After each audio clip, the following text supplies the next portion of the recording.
Hey Big Mac Supers, Big Mac here, joining you on a early Thursday morning here from Albert J. Ellis Airport. Where we're headed? Well, that's a surprise, but I'll let you know when we get there. Actually, it's probably better I show you. Here we go. The old road, 25, 30,000. Hey Big Mac Supers, here we are in Charlotte, North Carolina, and as you know, all flights from Jacksonville have to go through St. Louis, so that's why we're here. Headed to our final destination, so you'll see what it is when we get there.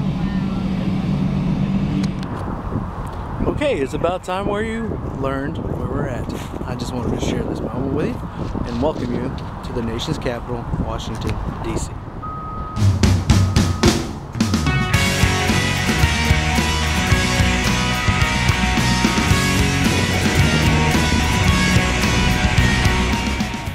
Wait a second, you might have wondered how I got there. Let's rewind.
To get to my stop, so we'll be there shortly.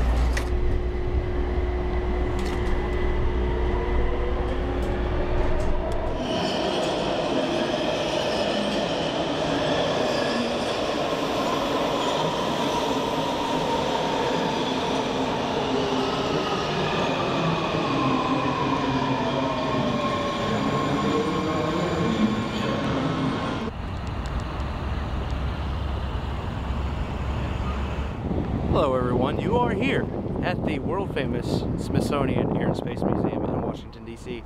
Let's go inside and check it out.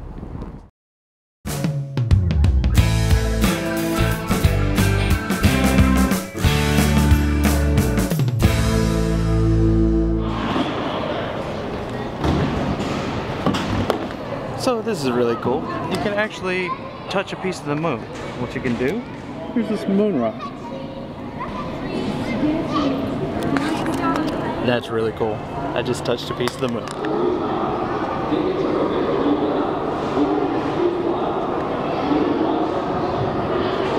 One of the really neat things here at the Air and Space Museum is that you can get here early enough that you can have pretty much an entire exhibit to yourself. Check it out. What we have here is a Pratt & Whitney JT3 jet engine.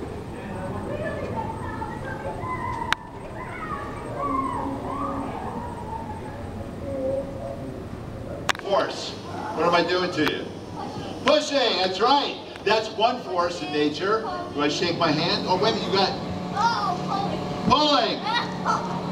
So, you know what a force...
it's far beyond visual range.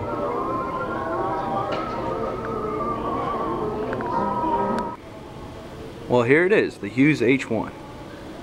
The one that was flown by Howard Hughes back in 1935 at a speed of 352 miles per hour. What an amazing bird, an amazing aircraft, and at that time, quite an amazing man who flew it. Pretty brave, I would say.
Go for main engine start.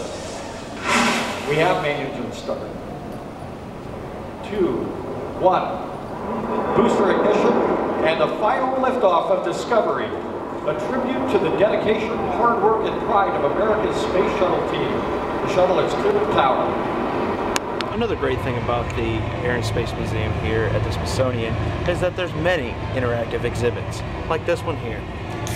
Would you like to ride on a Ford Tri-Motor? Press the button to find out. Below me, my feet are quite shaky, and as you can see, that coffee cup isn't very stable. Just one of the many exhibits here at the Air and Space Museum. Before you leave the museum, make sure you pick up a few souvenirs at the museum store. Or you could catch a movie at the Lockheed Martin IMAX Theater. Our next stop for our day trip here in DC is the National Archives, home to the Bill of Rights, the Constitution, and the Declaration of Independence. Let's go inside and check those out.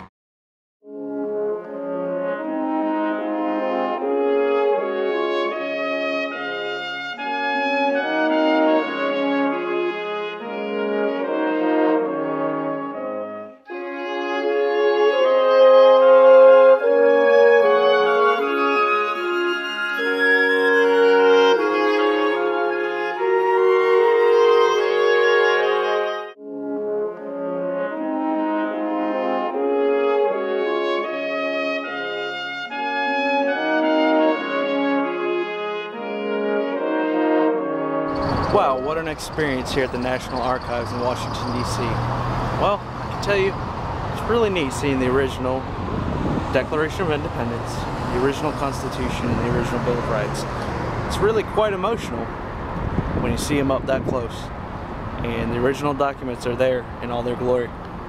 Come and check them out at the National Archives here in Washington, D.C. Well, our next stop on our foot tour walk of Washington, D.C. has us walking a short distance down from the National Archives down Constitution Avenue. This takes us to the Smithsonian Institution Museum of Natural History.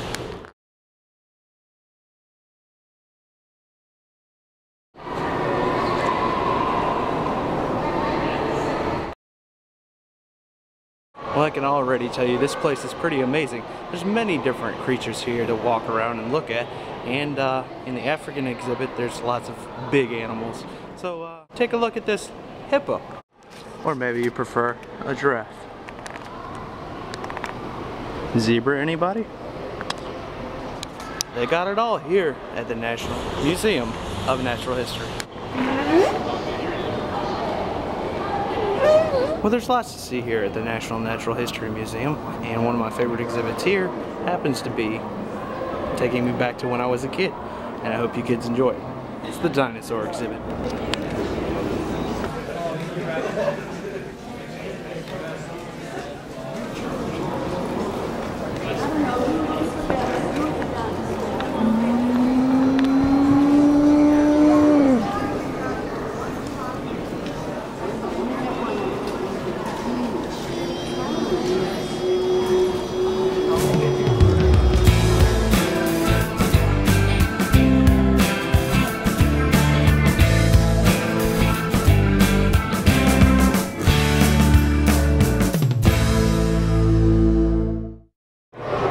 I could really spend all day here at the National Natural History Museum, but it's time to go to our next stop. Now normally my next stop would be the Smithsonian Institution's National Museum of American History, which you can see on your left, my right here.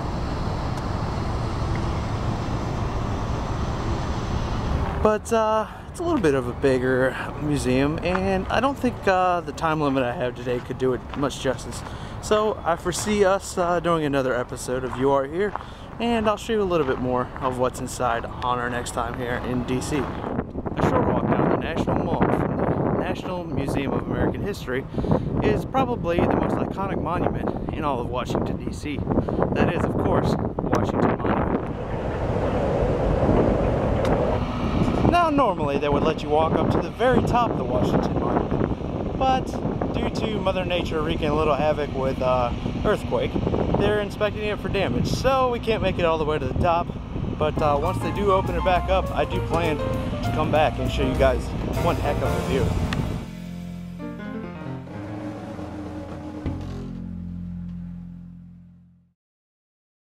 A couple hundred more steps down the National Mall from the Washington Monument is a relatively new addition here in Washington, D.C.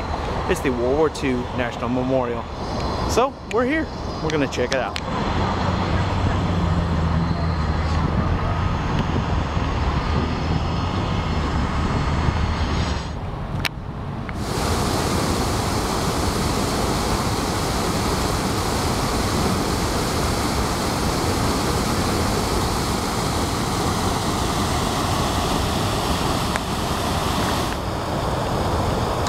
The Freedom Wall that you see here holds 4,048 gold stars. Each of those gold stars represents 100 servicemen who are lost.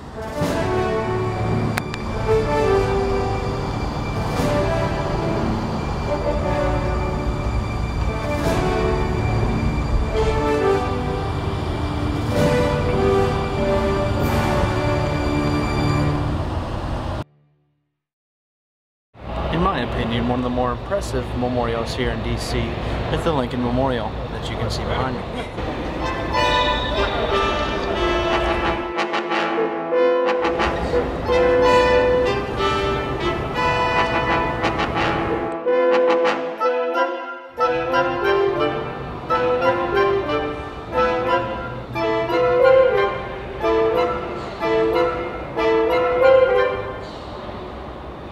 This very spot is where Martin Luther King Jr. delivered his address of "I Have a Dream" to the world listening. With the time creeping away on us, the Lincoln Memorial will be our last stop for the day in our DC tour. So I foresee us coming back to DC to show you a whole lot more of what it has to offer, and I hope you enjoyed your time with us as we took a tour around the nation's capital. I'll see you next time when you are here.